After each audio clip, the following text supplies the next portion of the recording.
Hey guys, जैसे हमने हमारी last Windows tips and trick part 2 में डिस्कस किया था कि हम आपको बताएंगे कि आप अपने कस्टमाइज आइकन्स कैसे बना सकते हैं।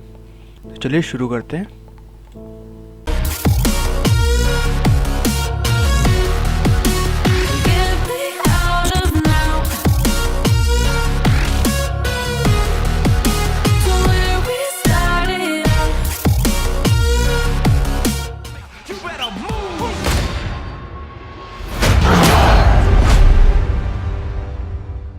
जैसे आप चाहते हैं इस तरह के कस्टमाइज आइकन्स अपने लिए, अपने खुद के फोल्डर्स के लिए बनाना, तो उसके लिए हम क्या करेंगे, पहले हम सर्च करते हैं। जैसे मेरे पास ये गेम है, तो मैं इसके लिए एक आइकन बनाऊंगा। उसके लिए हम क्या करेंगे, हमारे ब्राउज़र पे जाएंगे, हम सर्च करेंगे गेम से रिगार्डिंग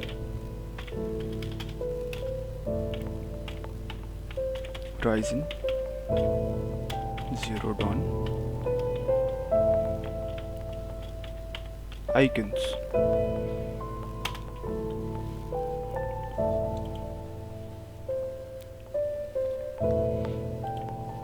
तो आपको एक चीज़ नोटिस करनी है कि जब भी आप आइकन्स खोलें तो उनका जो रेशियो होता है, जो पिक्सल्स का रेशियो होता है, वो हमेशा 1 होना चाहिए। ठीक है, तो हम इसे सेव करेंगे।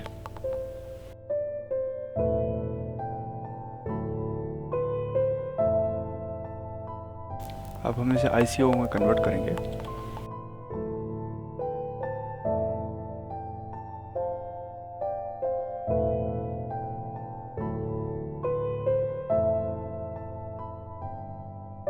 इस पे गए, फाइल चूज की हमने,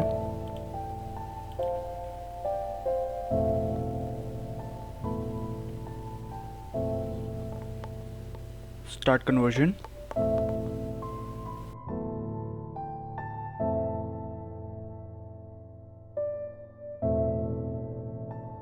वेट करेंगे।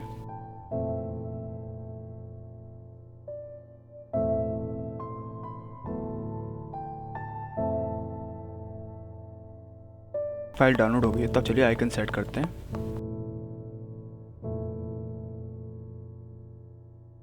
गए हम प्रॉपर्टीज पे, customise, change icon, browse, select किया, अप्लाई, ओके। तब देख सकते हैं हमारा आइकन चेंज हो गया। आप इस तरह से आप चाहे भी अपने और दूसरी चीज़ों के लिए आइकन सेट कर सकते हैं। अगर आपको ये टॉपिक अच्छा लगा तो चैनल को प्लीज़ सब्सक्राइब कीजिए, और अगर आपने हमारी Windows tips and trick part 2 नहीं देखा तो ज़रूर देखिए। कमेंट बॉक्स पे हमें न्यू टॉपिक से रिलेटेड और ज़्यादा आप सजेशंस दे सकते हैं। तब तक के लिए सेफ रहिए एंड बी द इन्फिनिटी।